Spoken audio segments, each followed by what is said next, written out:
Cambiamos radicalmente de tema, ya que tenemos el gusto siempre de tener al profesor Víctor Hugo García, analista internacional académico de nuestra Universidad de Concepción, para plantear temas también desde el lado internacional, qué es lo que está ocurriendo en Venezuela con respecto a la toma de posesión de Nicolás Maduro, ¿cierto?, como presidente de Venezuela, qué es lo que acarrea efectivamente toda esta temática, es lo que hoy día plantearemos en este día lunes. Un gusto, profe, ¿cómo está? Hola, buenos días. El gusto es mío. Tenerlo con nosotros Igualmente, aquí, una vez más. Muy bien, gracias. Una vez más ustedes? planteando ¿Todo temas bien? tan Asiento. complejos a nivel internacional, ¿verdad? Nos dimos el abrazo de año nuevo, ¿cierto? Recién. Recién, era hasta el 12, formalmente. Sí, Como hasta ayer. por los 12 Claro. meses del año. Sí, hasta ayer era Todavía como que formalmente. alcanza.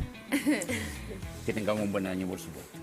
Profesor, queremos conversar en este día lunes también de lo que está ocurriendo desde el punto de vista de la actualidad, y Venezuela sin duda está pasando de todo, y considerando que esto también está afectando a una comunidad importante también de nuestro país. Sí, mira, el tema venezolano lo hemos conversado en otra oportunidad. Evidentemente ya hay un nuevo ciclo aquí. Derechamente el régimen deviene en tiranía, o sea, ya el concepto de dictadura se queda corto. Dictadura, de una u otra manera, todavía tienes alguna posibilidad, algún espacio.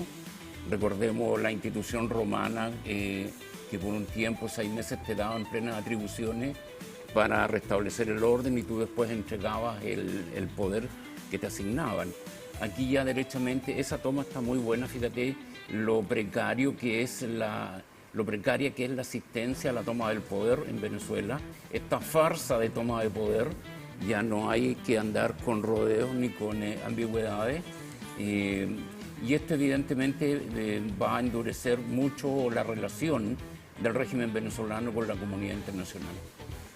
Profesor, preguntarle justamente acerca de aquello, lo que ha ocurrido también con el retiro de diplomáticos de diferentes países. Chile ahora también se une a aquello. Hay relaciones transversales, hay obviamente un trabajo que continúa, sobre todo en tema de migración, o sea, el gobierno chileno y de otros países van a tener que continuar trabajando con el gobierno venezolano, específicamente en ese tema, que es como lo que ha sido en este último tiempo, además de otros temas transversales como es el tema económico. Sabemos lo que ha ocurrido en este último tiempo, en los últimos años con Venezuela a nivel general, con lo que significa también el tema político con Estados Unidos, que ahora Donald Trump hace unos días atrás anunció que subieron el monto por la captura de tanto el ministro, el segundo al mando en este gobierno, como, o sea, en esta dictadura, como también Nicolás Maduro. Entonces, ¿qué es lo que está ocurriendo también y cómo impacta esta imagen que estamos viendo ahora al nivel internacional en cuanto a lo que es el movimiento y las relaciones internacionales? Mira, lo primero es que evidentemente como respuesta hay un endurecimiento de las sanciones. Venezuela tiene sanciones desde hace tiempo, pero ahora Estados Unidos ha profundizado.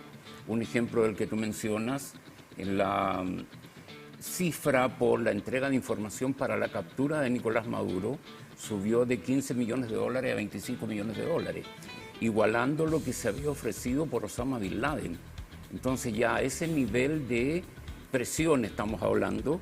Estados Unidos también ha establecido una serie de sanciones para 14 altos funcionarios económicos del régimen. Aquí hay que tener mucho cuidado, y en esto hay que ser claro también, porque se utiliza políticamente el tema de las sanciones. La comunidad internacional, y particularmente las democracias occidentales, tienen mucho cuidado de establecer sanciones que perjudiquen más a las personas. Es decir, está sancionando a el dictador en este caso, y está sancionando a las personas más cercanas a él. Pero, por ejemplo, el tema de la producción petrolífera, Estados Unidos, que también tiene interés en esa materia, no lo toca.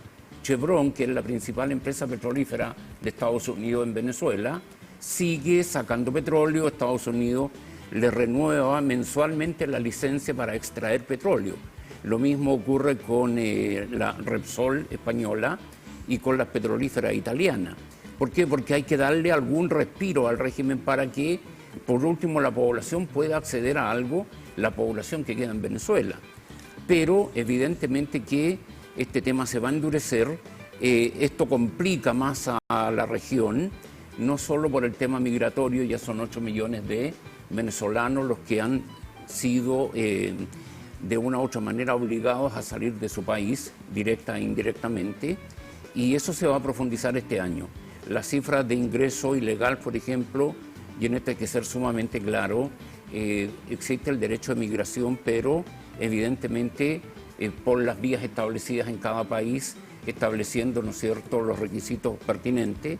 La migración que no ha sido permitida en Chile ya ha aumentado y eso se va a profundizar. Entonces, la buena noticia, entre comillas, podría ser que a lo mejor el régimen de Maduro ha hecho esta farsa de toma de posesión como una manera de fortalecerse políticamente para negociar una hipotética transición. No hablemos todavía de traspaso del poder, ya está claro que el régimen de Maduro quemó las naves, como ocurrió con Cortés en México cuando dijo nadie vuelve, quemamos las naves. Aquí ya vamos hacia adelante, nos vamos a la dictadura derechamente, y este es un elemento quizás que pueda utilizar para mejor negociar y establecer ciertas condiciones para él y sus principales colaboradores. Tenemos aquí un título importante que tiene directa relación, ¿verdad?, con esta noticia, ¿cierto? Última hora de Venezuela, ¿cierto?, tras toma de posesión de Nicolás Maduro en directo, ¿cierto? Y Maduro dice que se prepara con Cuba y Nicaragua para tomar las armas de ser necesario. ¿A qué nos referimos con esta preparación, ¿cierto?, y esta logística entre estos países para, obviamente, vincularse y poder, obviamente, seguir en este poder?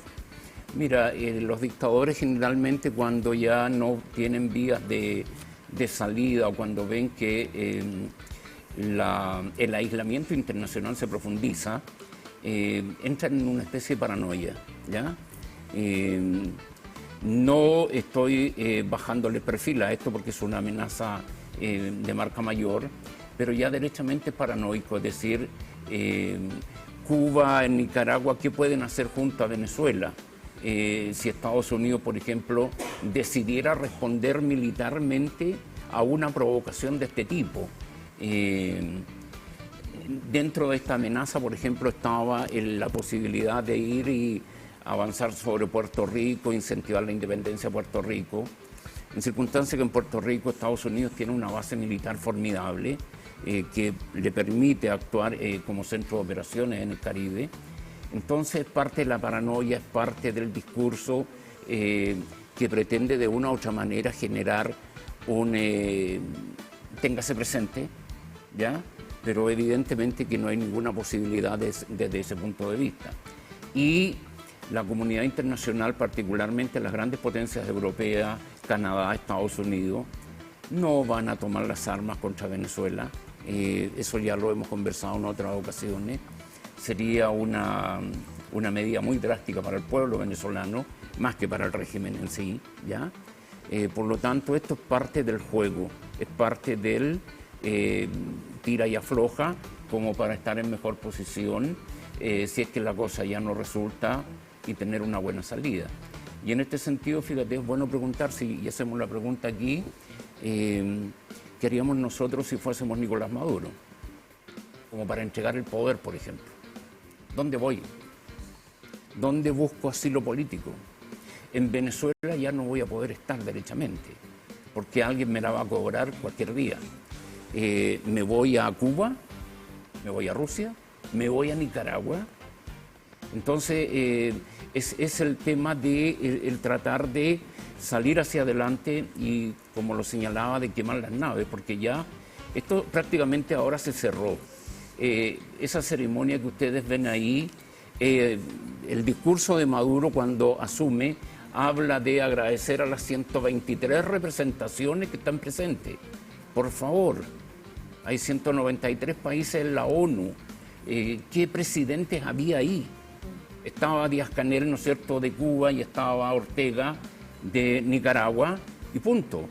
Los demás son ciertos representantes de países africanos, algunos asiáticos, embajador de China, de Rusia, por supuesto, pero los caminos se han ido cerrando. Vean, por favor, la toma. Esa es la audiencia en esta farsa de toma de posesión, y hay que darle una pequeña vuelta al discurso que él dice, de que Nicolás Maduro, ahí hay dos cosas bien interesantes. Profesor, ¿cómo, considerando que hay un aislamiento cierto político, la comunidad internacional obviamente no respalda una dictadura, cómo proyecta también que él va a dejar de alguna forma, o cómo va a proyectar de alguna forma el poder aislarse también de frente a lo que puede ocurrir una vez que, por ejemplo, Estados Unidos, que ya ofrece una suma, aumenta la recompensa también hacia él? Mira, aquí hay dos cosas. Lo primero es que yo me la juego, hago caso omiso de lo que opina la comunidad internacional. Ustedes ven que esto, si alguien llegara al planeta Tierra en este minuto y viera esto, diría, ah, pucha, qué simpático, un presidente asumiendo. Pero sabemos todo lo que ha ocurrido previamente, ¿no es cierto? Y como si nada, hacen una ceremonia y toman el poder nuevamente. Luego, aquí hay dos cosas como señalaba. Lo primero es que tú te cierres más aún y asumas las consecuencias hasta el final. Y eso significa que ya la comunidad internacional use todos los recursos económicos, diplomáticos y políticos para presionar, por ejemplo, suspendiendo las licencias de las petroleras. Ya mira, que sufra el pueblo venezolano un poco más, 6 meses, 5 meses, pero esto se acabó. En este momento Venezuela el último mes obtuvo 1.500 millones de dólares solo por las ventas de Chevron, esta petrolera estadounidense. Eso es lo primero, ¿no es cierto? Me la juego a fondo y la comunidad internacional sigue presionando. Lo segundo y lo más preocupante es que en el discurso por el medio del cual asume Nicolás Maduro hay dos ideas bien interesantes desde un punto de vista de la frialdad con que uno tiene que ver estos temas. Lo primero es que él habla de una nueva economía y una nueva sociedad. O sea, se proyecta un futuro inmediato. Y la pregunta es, ¿qué nueva economía y qué nueva sociedad? Por favor.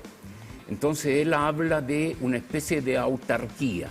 Es decir, dice que Venezuela debe producir todo lo que pueda de aquí en adelante.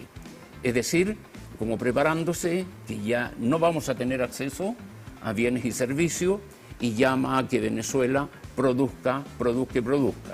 Evidentemente lo que no se ha hecho en los últimos 15, 20 años. Y lo segundo es que habla de una reforma de la Constitución política.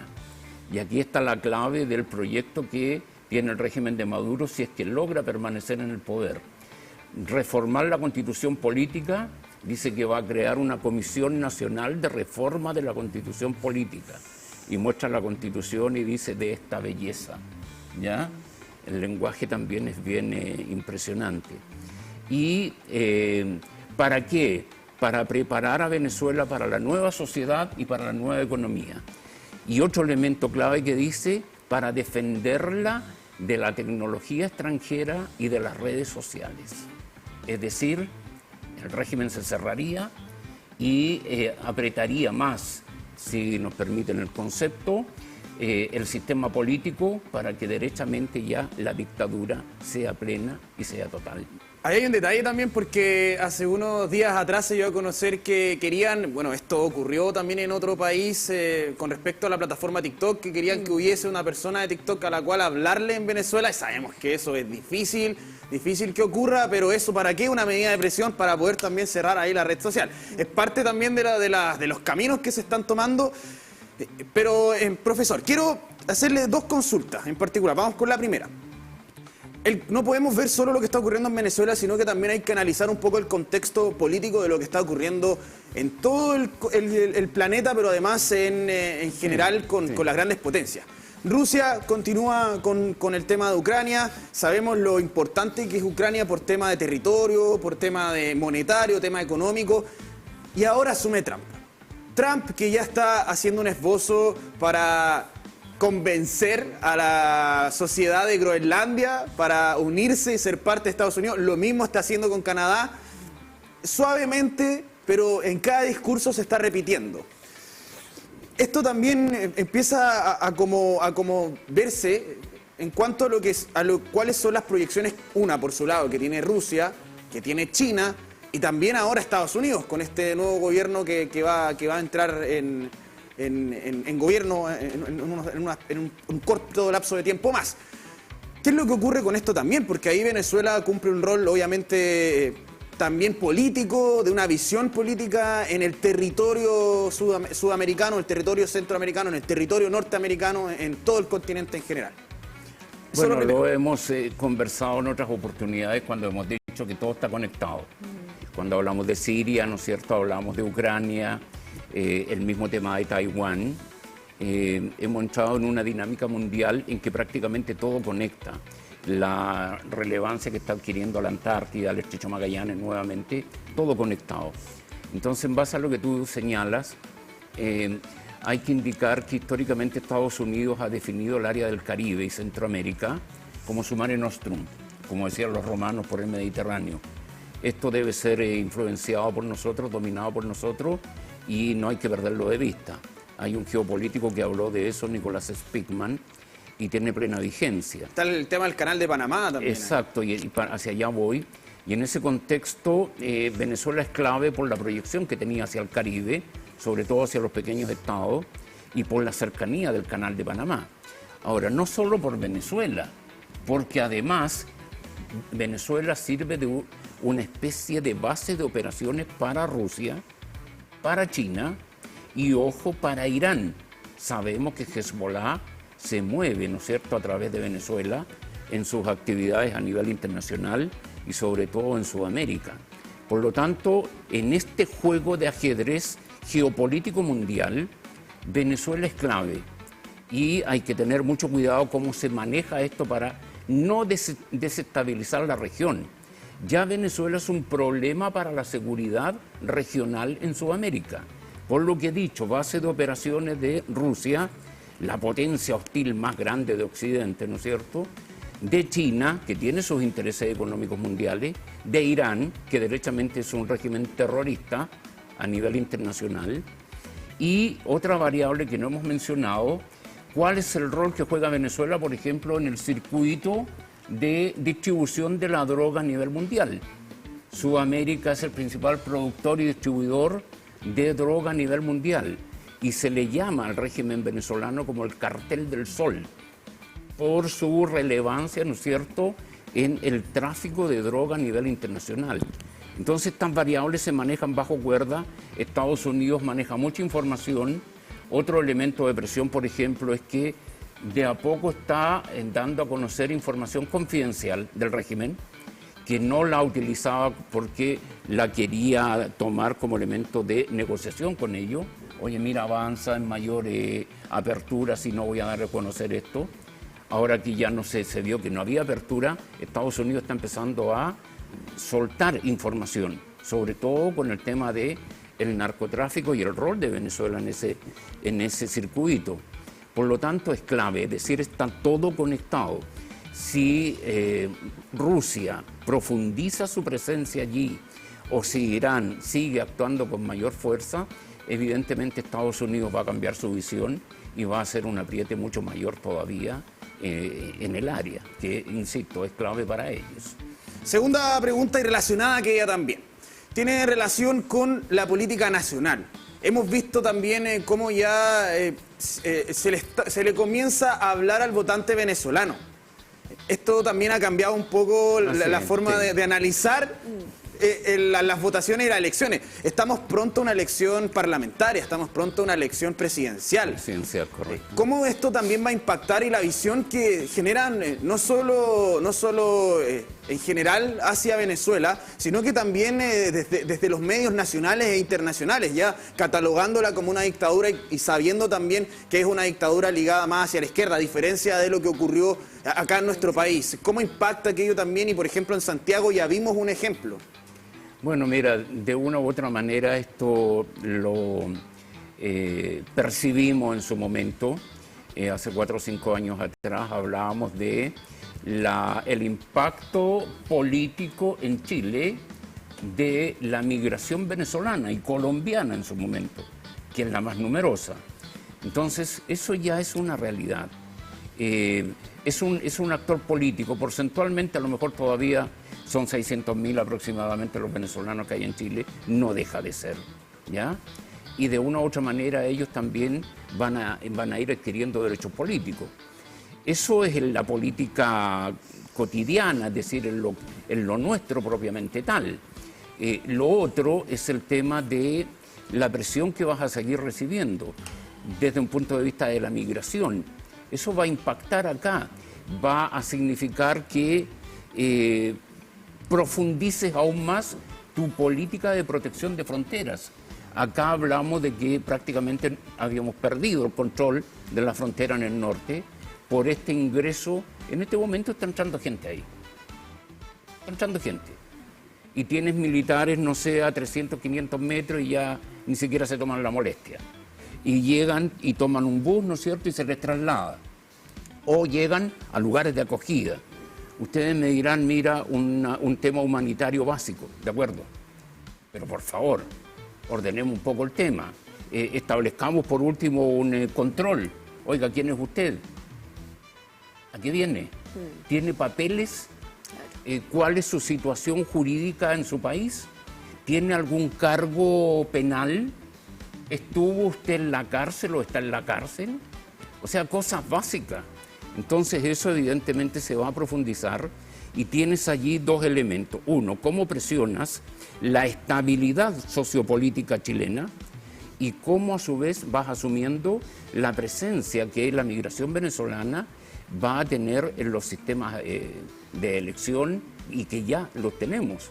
El otro año, a pesar de las encuestas, lo más probable es que la elección presidencial no sea tan abierta como se pensaba, ¿no es cierto? En el sentido de que alguien obtenga una diferencia de voto contundente. Puede que esté mucho más, la competencia sea mucho más cerrada. Por lo tanto, esa cantidad de gente va a pesar. Todos estos factores están presentes, no solo aquí, están presentes en Colombia, donde hay 1,5 millones de venezolanos, están presentes en Perú, están presentes en Ecuador, Argentina ya está también sintiendo los efectos. Por lo tanto, esto que estamos viendo en pantalla, que puede parecer algo tan normal, es una farsa, es una pantomima y que desafortunadamente está impactando a todos nuestros países.